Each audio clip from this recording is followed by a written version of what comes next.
So we're back again, and as usual, I'm going to say, here's a reminder. If you look at the bottom of the video and open the description, we've got an index to this meeting, which also shows up as the chapters on the video.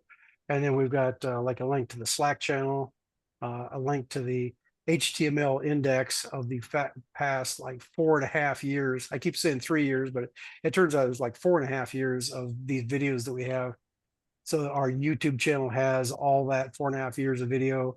And then I've got the index that you can just search through it. And from there, you can just click on it and go watch a YouTube video directly from that. And then it also has the old original ROS agriculture meetings. I created a text-based index for that. So it's not as useful as it could be, but it's better than not having it at all. So that just, again, just a reminder what's out on that stuff. So this week I went through, because Bob was showing he's using a flat screen TV as his monitor on his Raspberry Pi, which I assume is because that's the only monitor he had handy. And he was showing pictures on the screen of, hey, that's more readable than I expected that to be. And I've got a one generation back of my TV. I went out and bought one of the 4K TVs one day, and it looks great and works great. Well, except that it's got Roku built in. It keeps resetting on me. But otherwise, the picture looks fabulous on the thing. And my older one is back one generation. So it turns out it's a 1080p monitor. And so I won't go into that. Anyway, it's a 1080p monitor, and then the first generation was 720p. So it's like 720 progressive scan lines is what that means. And then they went up to the 1080p, so you get 1080 scan lines. And when I went to look at it, I was surprised that hooked mine up, and mine seemed to be readable. So what I've done is I swapped out. I had a monitor on the table here, and let's try this. So my new setup looks like this. Here's my table, and it's just a piece of plywood across a printer stand. And then here on the screen, I was telling everybody I got a big clock on the screen. So there's my big clock. And I've got my laptop right in front of the monitor, which blocks part of the monitor. But again, I've got enough places up there so I can just drag stuff up and down. Like say, I just go wrong. Oh, I get two screens. So anyway, so I can drag it down like this and just drop it on the screen down here. And it turns out that the laptop and the TV happen to both be exactly the same resolution. They're both 1920 by 1080, which means anything that fits on this screen will directly fit on this screen. It's just the screen is twice as big, so that also works out well. So I don't have to do all this weird stuff about drag it over to the other screen and then resize it and try to get everything to fit. Now, if I do my 4K TV, I was just looking at that and playing with it, and it turns out that one's got a lower resolution laptop screen. So it's got like a 1366 or 1633, whatever the standard number is, by 768 scan lines. And then my 4K TV is something like 3840 by 2160 scan lines. And it turns out if I put, like on my, say if I put something on the screen down here, and then I drag it over to my 4K TV, I can basically fit 9 laptop screens on that screen. Here on this computer, it turns out to be a one for one. So, well, that's here's the effect where you're looking down the tunnel. You can see the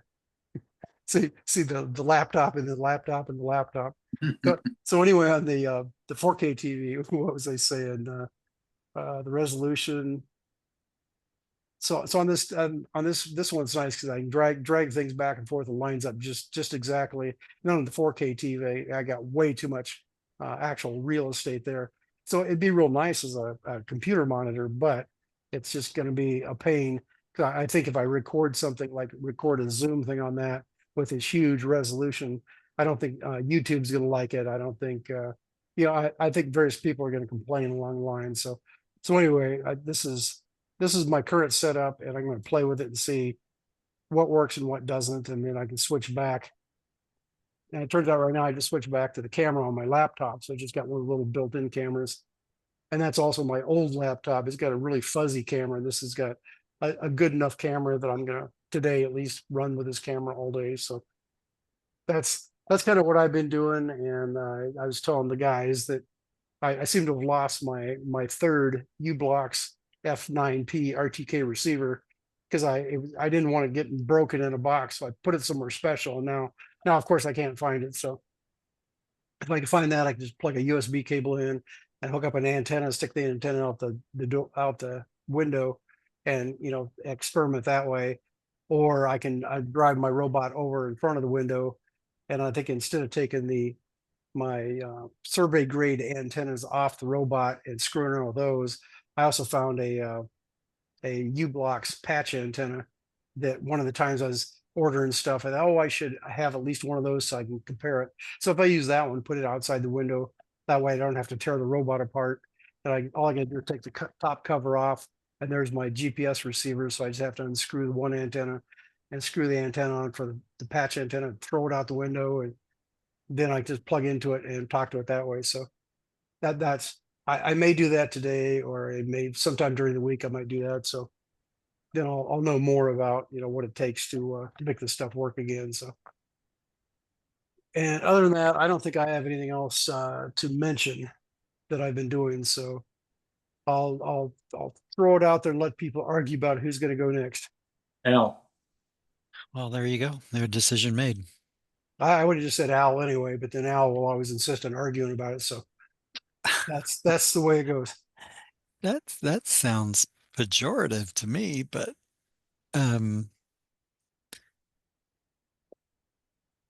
okay, so still mucking around with my F9Ps. This is what the installation looks like at the moment. Let's see, and get that situated.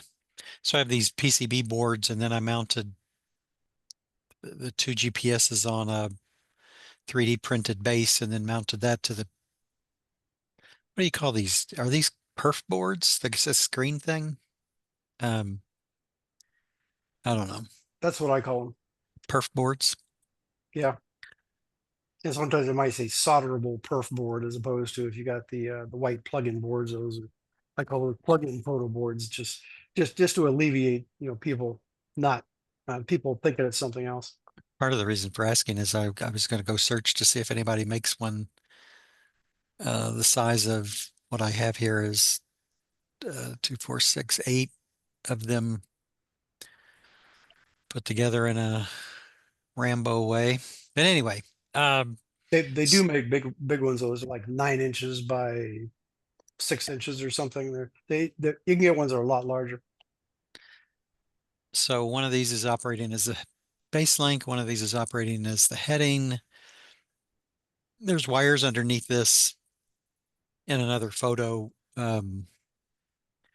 where I've got one transmitting over UART RTCM sentences, and there's these wires are required for something they call the IO reference. This is what it looked like before, and so this is what I've got it down to now. So it's hopefully clean and hopefully stable to be riding around on a moving tractor. As far as software goes, here's a write-up in my repo of what I did in order to configure it correctly, and here's the wiring, and then these are the messages going over the what I'll call the base link GPS to the heading GPS, and it takes that stuff and it creates a fix, and then it produces the message, this message that Jeff mentioned a while ago. And so then I have this code that will run on my tractor Raspberry Pi, and I'm just calling it the RTCM server, and it's going to take RTCM data for its own RTK fix from my RTK base station, and it's going to output a JSON message over this UDP port that takes the heading and the lat/lon and the RTK fix status that I can then read and use hopefully in the navigation software. So, and then I just had a test program also out on the GitHub to listen to that 6002 port to get, all of the data that's been prepared, the lat/lon, the RTK fix, and the heading information. I thought I might have posted something in Slack about that, but I looked quickly and didn't see it. So I'm not sure if I did that or not. Oh yeah, here it is.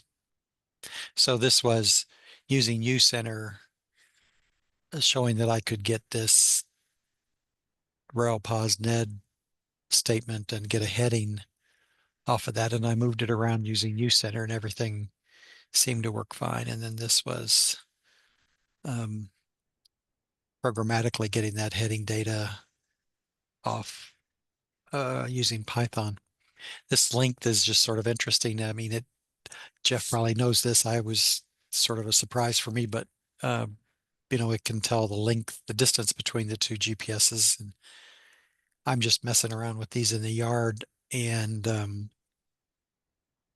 I was trying to keep it below 1 because that's when it's physically installed on the tractor, it'll be about 1 meter apart. So then I found a calculation you can do using some of the data it provides to produce an expected error in the heading. So I just output that as well. When I go back to 1 meter, this error gets a little bit larger, but I think it was always, and again, I'm not moving, right? So it's probably might deteriorate a little bit when I start moving, but it was about half a degree, which was cool. And then I just threw in that east, north, up thing or whatever ROS expects in case I need to use that. So that's where I'm at on that. Before you move on there, various things popped up as you started talking about that. First one, have you ever tried to run uCenter under Linux? Have not. I And didn't know you could. and Juan one time said he's running it under Wine. So you load Wine on your computer and then just load up uCenter. And he said it seemed to be working just fine for him. So that's another option. So if you wanted to put uCenter on, say, onto your Raspberry Pi, you could probably do that. And since that Raspberry Pi is already connected to your GPS receiver, that again, it would be handy because you don't have to move all your wiring around. And I have never tried that. And there's something like Wine. I think there's several different things you can get that will emulate Windows under Linux. So that's something to keep in mind on that. So let me check these things up. As you're doing that, I had to scramble some paper and make some notes here. So as far as the antenna spacing, somewhere it says something about you're best off if you have at least 1 meter spacing between the two. And they say, the longer it is, I think the better it gets. So if you have a big oil tanker, it's like half a mile long, you can put one at each end, and that heading gets to be really good. But now my robot, I only have mine spaced 3/4 of a meter, simply because that's I got a small vehicle, so I can't get the 1 meter spacing they suggest. But anyway, that's just something else. You said on yours, you said you're about a 1 meter. I was thinking somebody had like 1.26 meters. Was that the full length of your lawn tractor? Is that where that number came from, or am I thinking about something else? I wouldn't doubt that my tractor is that size, but I don't remember that number specifically. Okay, but anyway, that's I it's not real critical because my baseline or my spacing between antennas is less than 1 meter, and it still seems to give me a decent heading off there. And in a moment we can come back to this and talk about the comparing the heading to other things. But that does bring up another issue here. Cross out the antenna spacing. Another thing you're going to find is that when you go to do this, you're going to figure out how to align your two antennas so they're directly in line with the motion of your vehicle. And by that I mean if you're pulling off the if you're taking your back antenna where you're creating your RTK fix, your RTK location, that one also generates a heading, and that's based on the fact that from point to point it's giving the heading, not necessarily the physical orientation of the vehicle. So as you move forward, as that antenna moves forward, it's going to generate a heading that everybody should be happy with. So now when you go to put your antennas on the vehicle, you want to put the one you can mount one of them so it's fixed, so it can't move around at all. And then the other one, it's handy if you say bolt I see my video's turned off. So you could one time I took a little piece of plywood, like 1/2 inch plywood, and drilled 2 holes in it. So one of them bolts down to the frame, and then the antenna's on the other one. So you can actually move the antenna back and forth like this. Because what you want to do is you want to get it so the heading coming off your moving baseline exactly matches the heading coming off that RTK fix is giving you. And it just in the long run, you'd be better off. That's one less thing to worry about why the headings aren't exactly the same. So that's just a little mechanical trick you can do to move your antennas around and get that to line up. Yeah, you don't want to have a built-in offset that's screwing you up. Because one way around that, if you see that there is an offset, you should just be able to go and add or subtract however many degrees. If the moving baseline is the one you want to change, and if it's not matching the other one, you can say add 3 degrees or 2 degrees or whatever it takes. So that's one way around that. But mechanically, I think you're better off if you actually get it so you can physically move the antenna back and forth. So then that brings up the question. I said, well, there's ways to compare this stuff. So if you go out in your yard and drive around, because that's how you're going to find out if your antennas are lined up with say the center, the true center line of the vehicle. It doesn't have to be on the center line, but they have to be anyway. You have to have those two lined up so they match the heading that comes off the RTK GPS. So what you can do is you can fire it up and be reading out the heading that the RTK is telling you, and then also read out the heading that the moving baseline is telling you. And that's how you can compare those things. So if you go plot them out or whatever, just look at them on the screen and say, here's what the two values are. And that's hard to do because the RTK GPS only gives you a valid heading while you're moving. And the moving baseline gives you a heading whether you're moving or not. So that you'll know what that one is. Then once you start moving, and it might just be easier to go out and drive around a circle, or drive straight lines in a big square in your yard, and then go plot it out with like plot juggler or something, and you can see if those two lines are lining up. And if you can prove that it's always off one way or the other, then you can tweak your antenna a little bit to fix that. And you could just have something that runs, write a node that's watching both of those two headings and just puts out in big numbers on the screen and says, here's the difference between the two. So that way that might make it easier to adjust. You just drive along and say, oh, we're off by 3 degrees. So just grab the movable antenna, move it a little way one way or the other, and see if you can get that down to, ideally you want to get that down to 0 difference between the two. Right. I thought there was another thing about heading. So if you've got an IMU that's generating heading, you could also do the same thing with that and say, what is it telling me? And in that case, you might be able to move your IMU, kind of rotate it back and forth a little bit, assuming you've got an IMU that's generating a heading on that. So that's just more things you could do to when you go to calibrate and adjust all this stuff. That's just something to keep in mind. And speaking of it, I just had the uBlox manual pulled up because I was looking for something, and one of the things on the index over on the left, it said something about I can't remember what the words they have, but it's basically, I think they're talking about latching your heading when you're not moving. So they may have something documented right there that tells you how to, if you're driving along, getting a decent heading, you come to a stop, I think they're going to tell you how to do that latching concept. So even when you're stopped, you still have the heading. So that's something else. If I think about it, I'll go look at that and pull that up again and see if I can track that out and see what's going on there. I had a way to do it that didn't work quite as well as it should have. I just simply said, when you're reading up the heading from the RTK GPS, as long as you're going faster than some arbitrary speed, say 1/10 of a meter per second, then just use that number and just start slowing down as soon as you drop below 1/10 of a meter per second, or whatever the number is set to. As soon as you drop below that, just latch whatever number you had. So then you just slow down and come to a stop, and it'll be that same number. And you do have a problem that you have to pick that number, so you're not ignoring data as you're coming to a stop. Say if you're going around, say you're driving in a circle and you come to a stop, then technically when you come to a stop and when you latched, it might be two different points. So that could be a problem.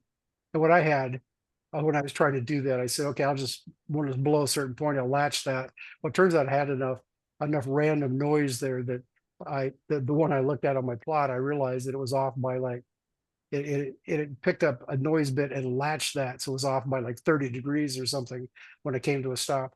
So I was thinking if you say start averaging that thing as you're driving around, or keep a list of say the last 10 values. So every time it comes in, you got this list of values. So as you go to latch that, then you can just average all those and say that's the number I'm going to use. That might get around that problem that of just picking up random crap like I had.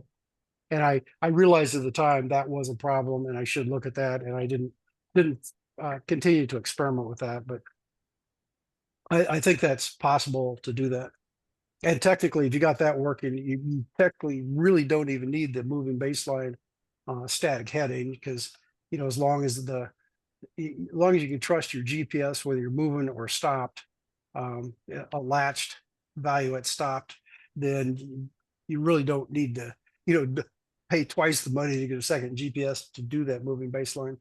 Now, I also haven't proven that one is actually a better heading than the other, and that's where you can as you drive around, plot them, record them both, and go to plot juggler and say what's the are they both tracking exactly where they're supposed to, or is one? I guess you can't say one is working better than the other, because if they're just slightly different, you don't know which one is the problem. But that maybe there's a cute way or clever way to track that down and come up with that stuff. So I as you were talking through that, I kept thinking, oh, hey, think about this or this. So I wrote all these down, and that's the notes I took. So at the moment, I'll say go back to whatever you're going to talk about next. Thanks for all that. Because I hadn't thought about that sort of built-in physical offset by the way you install your heading antenna. Let's see. So that was I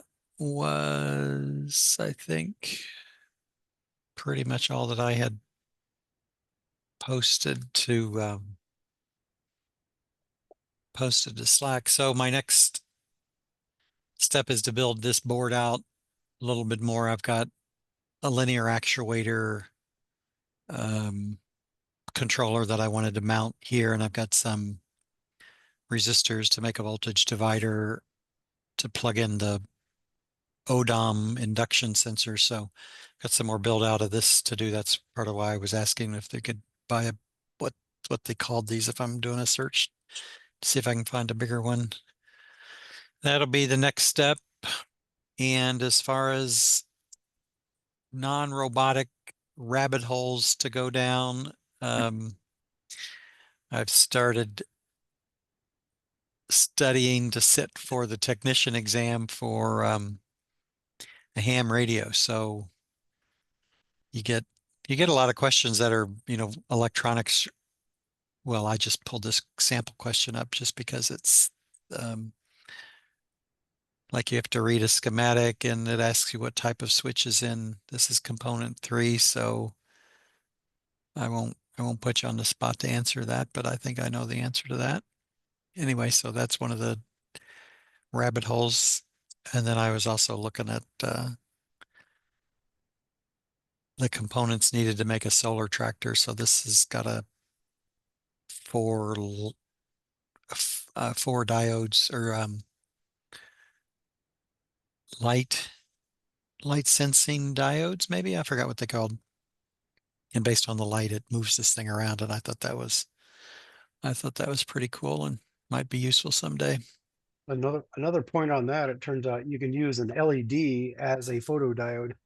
And you normally wouldn't think about that, but I've seen people do that where they just take I don't know if they're regular diodes or infrared diodes, LEDs, and just put them on and do the same thing. So that Really? I don't know if that's better or worse than buying an actual photodiode, but Hmm. I've seen that actually work. Didn't know that they would generate a current that could be sensed. That's it for me.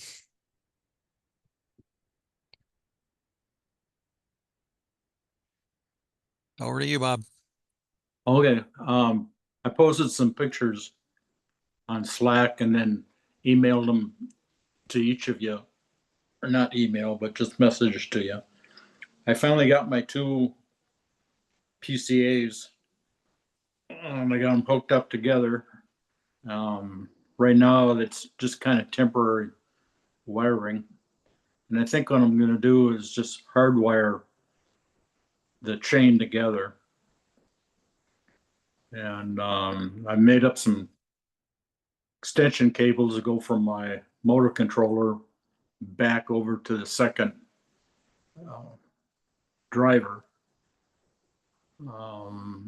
And I found my motor board, an MMD20. And the other thing I've been doing is adding a lot of print statements in my servo control. Yeah, there it is. So the first one, the one on your left, the driver on the left, that's for the pan and tilt servos.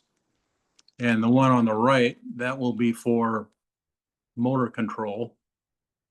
And then over in the upper right corner is a Bluetooth keyboard.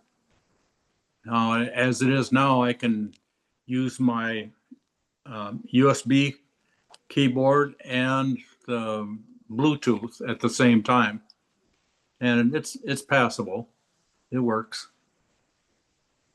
As far as my temporary cables, I just took some header pins and got made individual ones and plugged all my my jumper wires together. So I got about, maybe 3 feet of the extension cord. So what I have to do now is on the motor board there, it's you have 2 wires for each motor. So one for movement and the other one for direction. Then you skip over to another channel, and that's when you put in the third and the fourth. So I could go like that's for the servo. For the motor, if you scroll to the right a little bit, yeah, there's you use 2 at a time. 2 of those terminals for one motor. Then you just skip over and do the next 3 and 4 as your second motor. At least that's what I've been reading so far. So that'll be what I'll be working on this week, getting all that together and hoping. That's about all I got. I like the screen because the TV because I can run the program in one screen and I can see the script in the other. So then if I put in a print statement, I'll know if I screwed it up or if it's working the way it's intended. I just have to remember to save the program and then on my terminal, get out of the program and then use the new saved one. And I keep forgetting to do that, and it makes all kinds of a mess. But that's about all I got. So that last thing you just mentioned, that's due to the Python environments. Is that what you were talking about? there? Yeah, yeah.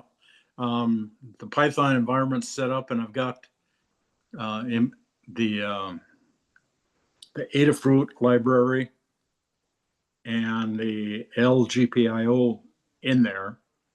So then the next step is I just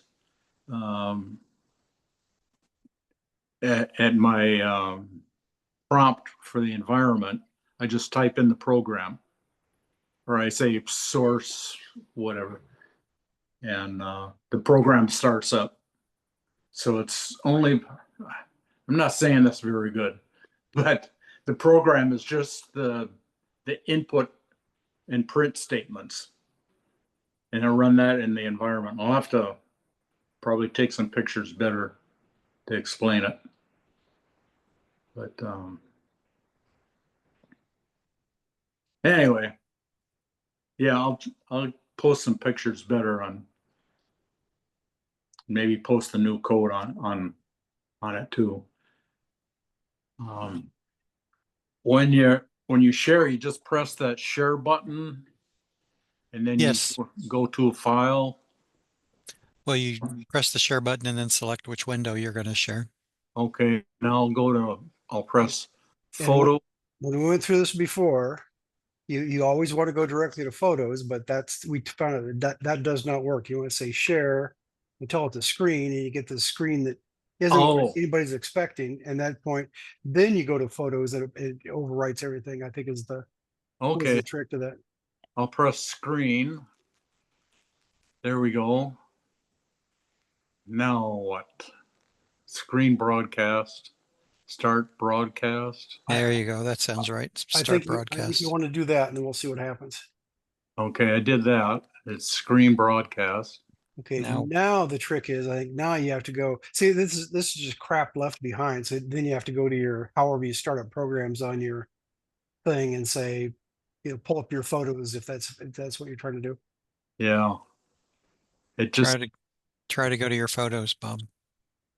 yeah, the screen is locked. I can't move around. So, Click that screen broadcast button.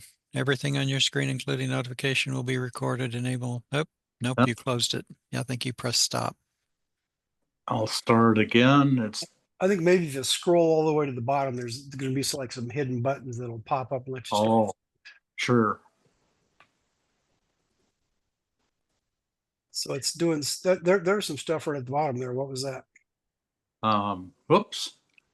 Okay, let's try this. There. Yeah, you're cooking with gas.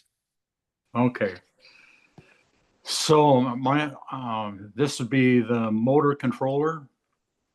So I think you only use 2 pins instead of 3.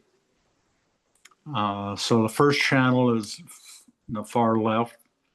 Second channel is the next one, third, and the fourth. But you only use 2 pins. I haven't figured out which ones you use yet. But supposedly one channel is just for motor movement. And then the second channel, channel 1, would be for the direction. Then channel 3 would control the second motor direction or movement. And then channel 4 is the direction for the second motor.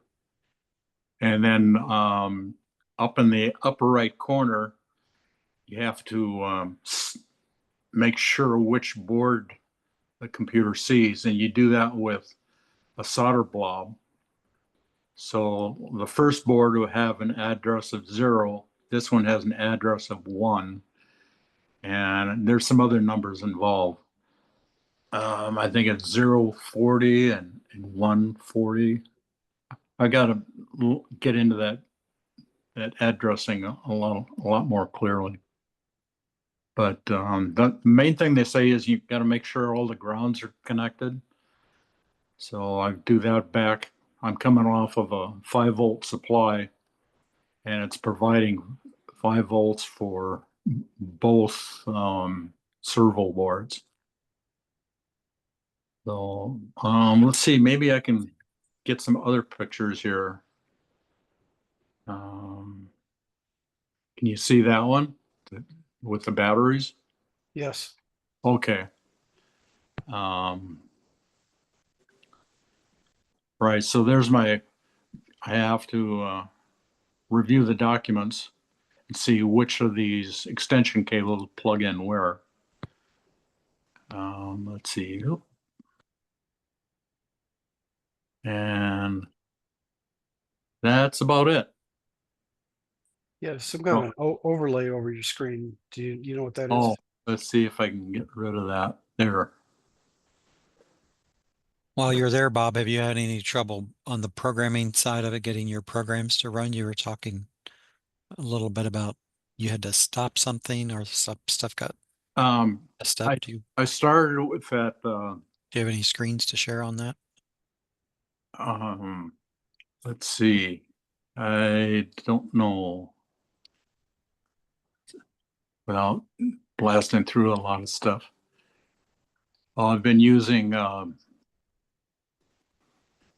GitHubs, and that kind of gives me a clue.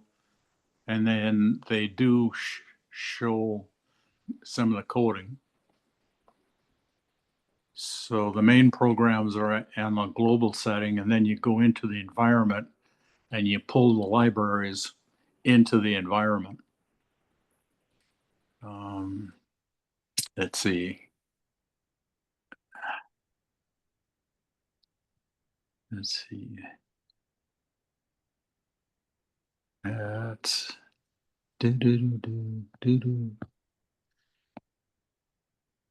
and it'll even give me some code to start with. That's for setting up the environment. And then the second one is, it shows how to do the 9685s. And there's the code for pan and tilt. Now, this is the one that I'm looking at now because it uses a keyboard. This is just a picture. I don't have the script. I can download the files. I've done that, but it goes to places that I'm not aware of. I got to find them.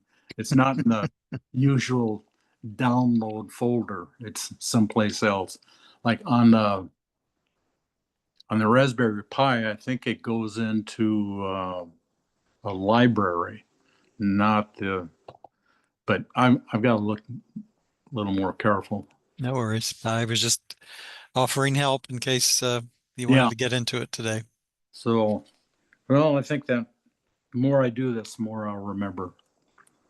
So it's share and then go to share screen and then photos. You're still sharing your screen, by the way. Yeah. Okay. Well, so how do I get out of this now?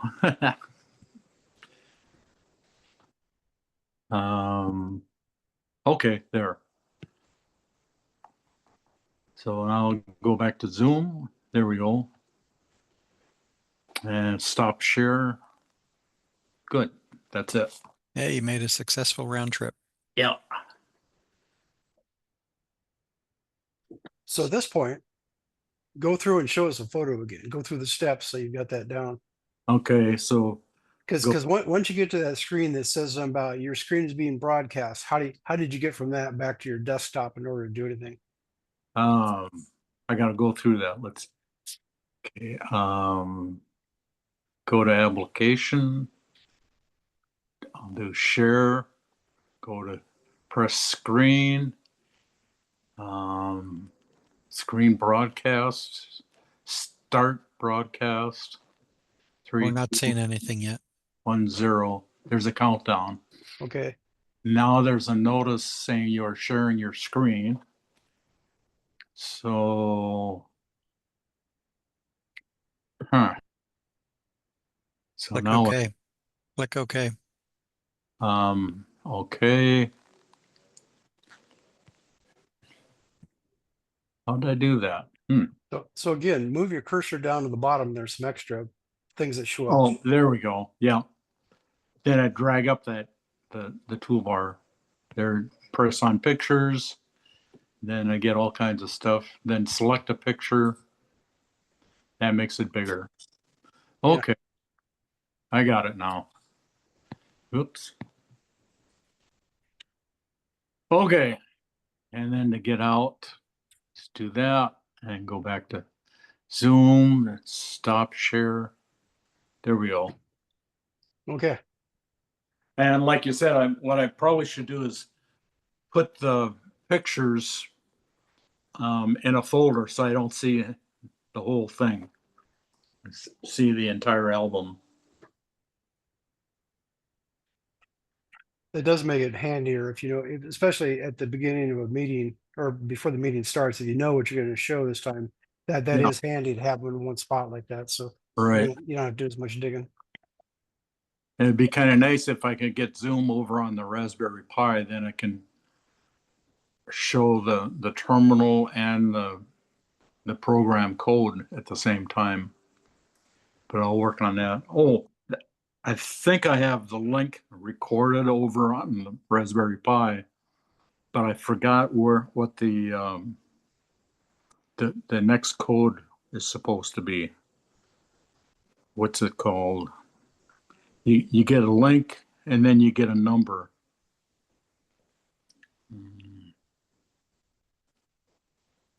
Oh, no, I'll remember after we Are load off. you talking about trying to log into Zoom?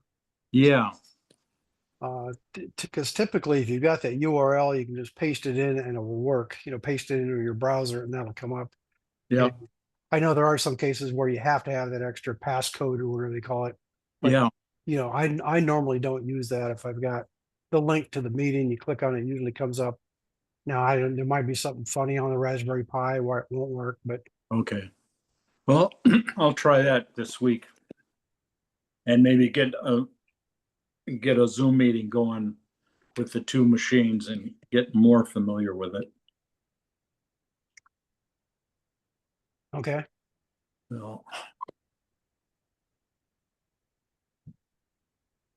so now we're back. So anybody got anything else? I'm No. good. I'm good. Okay.